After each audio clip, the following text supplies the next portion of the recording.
ഒരു കല്യാണം നമ്മളെ വീട്ടിൽ നടക്കുമ്പോ റസൂലുള്ളാഹി ഇഷ്ടപ്പെടാത്ത എന്തൊക്കെ ഹറാമുകളാണ് നമ്മൾ ചെയ്യുന്നത്. നമ്മൾ ഓർക്കണം, അലാമാ അമറല്ലാഹു ബിഹി മിൻ ഇംസാകിൻ ബിമഅറൂഫിൻ ഔ തസ്രീഹിൻ ബിഇഹ്സാൻ. ഭർത്താവ് അമ്മോശൻ കാക്ക പുതിയ ആപ്പിളിന്റെ കൈ പിടിച്ച് ആദ്യം പറയുന്ന ഒരു വാക്ക് ഉസവ്വിജുക അലാമാ അമറല്ലാഹ്. മോനെ, ഞാൻ എന്റെ മോളെ നിനക്ക് കെട്ടിച്ചു തരുന്നത് അവളെ എനിക്ക് നോക്കാൻ കഴിയാത്തത് കൊണ്ടല്ല, ഭക്ഷണം കൊടുക്കാൻ കഴിയാത്തത് കൊണ്ടല്ല, അവൾക്ക് വേണ്ടുന്ന ജീവിത സൗകര്യം ഒരുക്കാൻ കഴിയാത്തത് കൊണ്ടല്ല. പിന്നെ എന്തിനാണെന്നറിയോ? അള്ളാഹുവിന്റെ കൽപ്പനയാണ്. അവൾക്ക് ഭർത്താവിന്റെ പ്രായമായാൽ ഉചിതമായൊരു ഭർത്താവിനെ ഏൽപ്പിച്ചു കൊടുക്കണമെന്ന്. എന്റെ റബ്ബിനെ പേടിക്കുന്നവര് മുഅ്മിനായതുകൊണ്ട് അള്ളാഹുവിന്റെ കൽപ്പന സ്വീകരിക്കുക മാത്രമാണ് ഞാന്. അതുകൊണ്ട് എന്നെ മോളെ നീ നോക്കണേ എന്ന് പറഞ്ഞ് അള്ളാഹുവിന്റെ മീസാഖൻ ഖലീലയായ ബലിട്ടമായ പ്രതിജ്ഞാ കരാറ് നടക്കുന്ന കല്യാണപ്പന്തൽ, ആ കല്യാണപ്പന്തലിൽ പോലും ഗാനമേളകളും കൂത്താട്ടങ്ങളും അർദ്ധനഗ്നകളായ പെണ്ണുങ്ങളെ കൊണ്ടുവന്ന് ആഹ്ലാദിക്കുകയും തിമിർക്കുകയും അത് കണ്ടെത്താൻ വേണ്ടാത്തരത്തിന് നമ്മളെ യുവാക്കളെ പ്രചോദനം നൽകുന്ന പ്രവർത്തനങ്ങളിലൂടെ നമ്മൾ മുന്നോട്ട് പോകുമ്പോ എങ്ങനെയാണ് നമ്മളെ കുടുംബത്തിൽ സന്തോഷമുണ്ടാവുക? എങ്ങനെയാണ് ദാമ്പത്യ ജീവിതത്തിൽ സന്തോഷമുണ്ടാവുക? ദാമ്പത്യ ജീവിതത്തിലേക്ക് കാലെടുത്ത് വെക്കുന്ന പെണ്ണും ഭർത്താവും ഭാര്യയും ഒരു നിമിഷം ചിന്തിക്കേണ്ടത്, എനിക്ക് മനസ്സമാധാനം തരേണ്ടത് അല്ലാഹുവാണ്. എന്റെ മനസ്സമാധാനം തകർക്കാൻ ഒറ്റ നിമിഷം കൊണ്ട് എന്റെ റബ്ബിന് കഴിയും. അതുകൊണ്ട് എന്റെ റബ്ബ് പൊരുത്തപ്പെടാത്ത ഒന്നും, റസൂലുള്ളാഹി പൊരുത്തപ്പെടാത്ത ഒന്നും കല്യാണ പന്തലിൽ ഞാൻ ചെയ്യാൻ പാടില്ല എന്ന് ഭാര്യ ചിന്തിക്കണം, ഭർത്താവ് ചിന്തിക്കണം, അവരുടെ കുടുംബക്കാര് ചിന്തിക്കണം. നിങ്ങൾക്കറിയോ, വയനാടിന്റെ മണ്ണിൽ നൂറുകണക്കിന് വീടുകൾക്കാണ് പാണക്കാട് സയ്യിദ് സ്വാദിഖ് അലി ശിഹാബ് തങ്ങൾ, അല്ലാഹു ആ കുടുംബത്തിന് ഇസ്സത്തുള്ള ദീർഘായുസ്സ് നൽകട്ടെ, സ്വാദിഖ് അലി ശിഹാബ് തങ്ങളുടെ ശറഫാക്കപ്പെട്ട കരങ്ങളെ കൊണ്ട് നൂറുകണക്കിന് വീടുകൾക്കാണ് അവിടെ തറയിട്ടത്.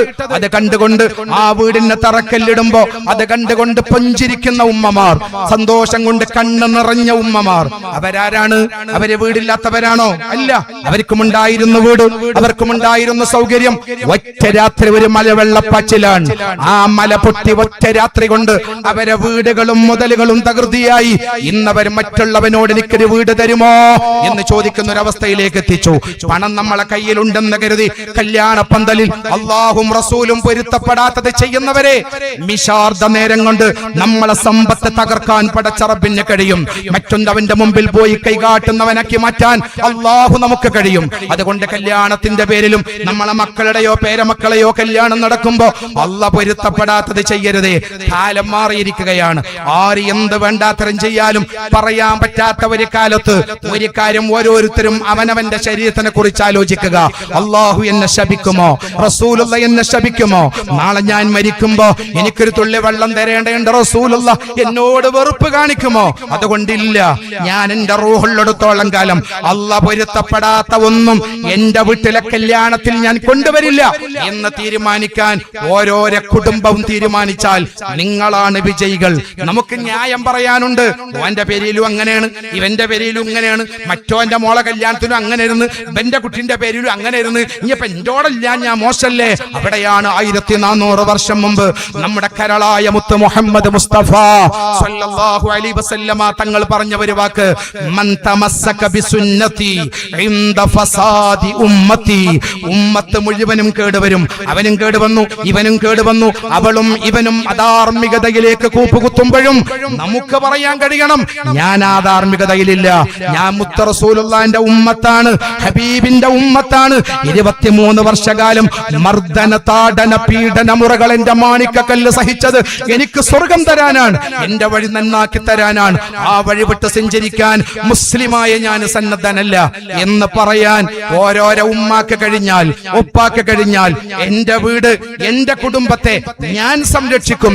ആർക്കും ആരെയും സംരക്ഷിക്കാൻ കഴിയാത്ത കാലമാണ്. സ്വന്തം കുടുംബത്തെ പോലും സംരക്ഷിക്കാൻ കഴിയാത്ത കാലത്ത് അവനവന്റെ തടിയെങ്കിലും നമുക്ക് സംരക്ഷിക്കാൻ മുന്നോട്ട് വന്നാൽ ഫലഹു അജ്റു മിഅത്തി ഷഹീദ്, 100 ശുഹദാക്കളുടെ കൂലി അല്ലാഹു അവർക്ക് കൊടുക്കുമെന്ന് മുഹമ്മദുർ റസൂലുള്ളാഹി.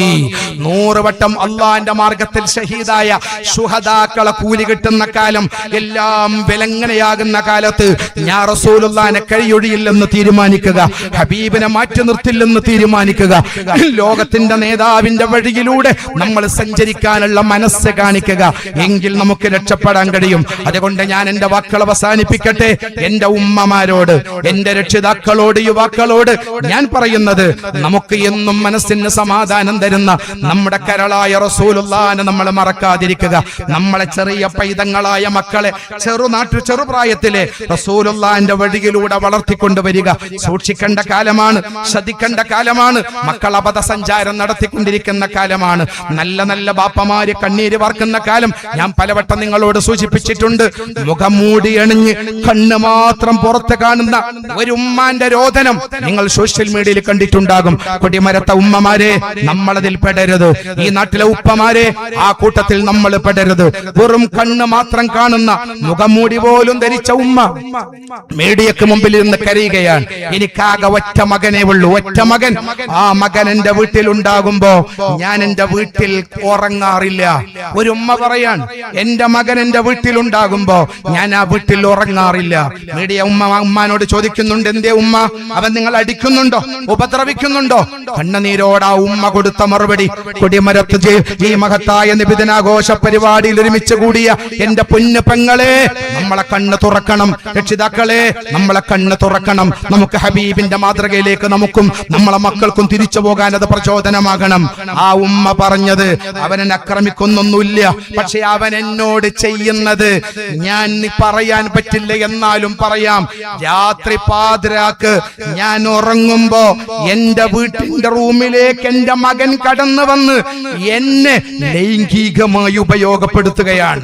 സ്വന്തം പ്രസവിച്ച മകൻ, 40 മാസം ഗർഭം ചുമന്ന ഉമ്മാനെ, അമ്മിഞ്ഞ പാല് കൊടുത്ത് വളർത്തിയ ഉമ്മാനെ, നടക്കാൻ കഴിയാത്ത കാലത്ത് വിരൽ കാണിച്ച് പിച്ച വെച്ച് വളർത്തിയ പൊന്നുമ്മ, ആ പൊന്നുമ്മാനെ രാത്രി ലൈംഗികമായി ഉപയോഗപ്പെടുത്താൻ ഒരു മകനെ മൃഗമാക്കുന്നത് അവന്റെ കുത്തഴിഞ്ഞ ജീവിതമാണ്. ചെറുപ്പം മുതൽ അവർക്ക് നിസ്കാരമില്ല, ദീനില്ല, റസൂലുള്ളാഹില്ല, എല്ലാവർക്കും +2, എല്ലാവർക്കും വിദ്യാഭ്യാസം, എല്ലാവർക്കും സൗകര്യം, വേറെ ഒരു ബോധവുമില്ലാത്ത ഒരവസ്ഥയിൽ ആൺകുട്ടികളെയും പെൺകുട്ടികളെയും വളർത്തിയപ്പോഴുണ്ടായ ദുര്യോഗം അവിടെയാണ്.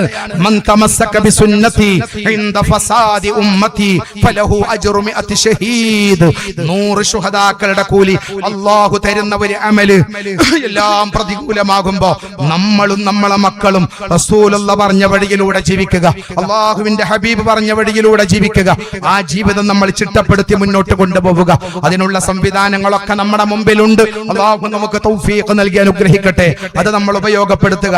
മാസാമാസം നമ്മളെ മജ്‌ലിസുൻ നൂർ നടക്കാറുണ്ട്. ആ മജ്‌ലിസുൻ നൂർ അധികമൊന്നും സമയം വരുന്നവരാരും പ്രയാസപ്പെടുത്താറില്ല. ഒരൽപ്പനേരം പാണക്കാട്ട് ആറ്റപ്പൂവ് വിശുദ്ധികളാൽ രൂപമായി നമുക്കിടയിലൂടെ നടന്നുപോയ ആ പൊന്നമ്പിളിക്കീറായി ജീവിച്ച മഹാമനുഷ്യൻ ആറ്റപ്പൂവിന്റെ പവിത്രമായ നാക്കുകളിലൂടെ നമുക്ക് തന്ന മജ്‌ലിസുൻ നൂർ, അത് മാസാമാസം ദാറുസ്സലാമിന്റെ കീഴിൽ, SKSSF-ന്റെ കീഴിൽ ഇവിടെ നടന്നുകൊണ്ടിരിക്കുകയാണ്. സഹോദരങ്ങളെ, സഹോദരിമാരെ, നിങ്ങൾ പലരും അതിൽ വരാറുണ്ട്. എല്ലാവരും അതിൽ വരണം. ഒരു 8-10 മിനിറ്റ് നേരം കാലികമായ വിഷയങ്ങളെ കുറിച്ച് നമ്മൾ ക്ലാസ് എടുക്കാറുണ്ട്. അത് കഴിഞ്ഞ് നമ്മൾ മജ്‌ലിസുൻ നൂർ ചൊല്ലി നമ്മളെ ഉപ്പാർക്ക് വേണ്ടി, നമ്മളെ ഉമ്മാർക്ക് വേണ്ടി ദുആ ചെയ്യാറുണ്ട്. നിങ്ങളെല്ലാവരും അതിൽ പങ്കെടുക്കണം. നമ്മളെ കുട്ടികളെയും നമ്മളെ വളർന്നു വരുന്ന തലമുറയും ഒക്കെ നിങ്ങളതിൽ പങ്കെടുപ്പിക്കണം. തെറ്റിലേക്കും കുറ്റങ്ങളിലേക്കും നമ്മളെ മക്കൾ പോയതിനു ശേഷം ഉമ്മ ഒറ്റക്കിരുന്ന് പൊട്ടിക്കരഞ്ഞിട്ട് കാര്യമുണ്ടാവില്ല. ചെറുനാളിലെ ഈ പൈതങ്ങളെ നന്മയുടെ വഴിയിലൂടെ വളർത്തിക്കൊണ്ടുവരാനുള്ള മനസ്സ് ഞാനും നിങ്ങളും കാണിക്കണം. ഞാൻ ബാഫക്കി തങ്ങളെ വായിച്ചിട്ടുണ്ട്. ഖായിദുൽ ഖൗം സയ്യിദ് അബ്ദുറഹ്മാൻ ബാഫക്കി തങ്ങൾ നവ്വറല്ലാഹു മർക്കദ തന്റെ കുട്ടികളോട് പറയുമായിരുന്നു, പോൽ മക്കളെ, നിങ്ങളൊക്കെ സുബൈക്ക് പള്ളിക്ക് ജമാഅത്തിന് വരണം, ഇപ്പൊ ഉണ്ടാകും അവിടെ. അതുകൊണ്ട് നിങ്ങളൊക്കെ നിസ്കരിക്കാൻ വന്നാൽ പാന്റെ വക സമ്മാനം തരാം. കുട്ടികൾ ആവേശത്തോടെ നിസ്കരിക്കാൻ ഓടുകയാണ്. പൈതങ്ങളെ എത്രയാണോ നിങ്ങൾക്ക് സോപ്പിടാൻ കഴിയുക, എത്രത്തോളമാണോ നിങ്ങൾക്ക് വശീകരിക്കാൻ കഴിയുക, ഏത് രൂപത്തിലൊക്കെ വശീകരിക്കാൻ കഴിയോ, ആ വശീകരണങ്ങളൊക്കെ നിങ്ങൾ ഉപയോഗപ്പെടുത്തേണ്ടത് ദീനിയായ വഴിയിലൂടെ തലമുറ ജീവിക്കാൻ വേണ്ടിയാണ്. അതിങ്ങനെയാണ് നമ്മൾ സന്നദ്ധരാകേണ്ടത്. അങ്ങനെ ആയാൽ ഈ മക്കളെ കൊണ്ട് സന്തോഷിക്കാനും, ഈ മക്കളെ കണ്ട് പുഞ്ചിരിച്ച് മരിക്കാനും, ആഖിറത്തിൽ ഈ മക്കളുടെ കൂടെ ഹബീബിന്റെ ഹൗദുൽ കൗസർ കുടിച്ച് സ്വർഗ്ഗത്തിലേക്ക് പോകാനും നമുക്ക് കഴിയും. അല്ലാഹു തൗഫീഖ് നൽകി അനുഗ്രഹിക്കട്ടെ. അല്ലാഹു തൗഫീഖ് നൽകി അനുഗ്രഹിക്കട്ടെ.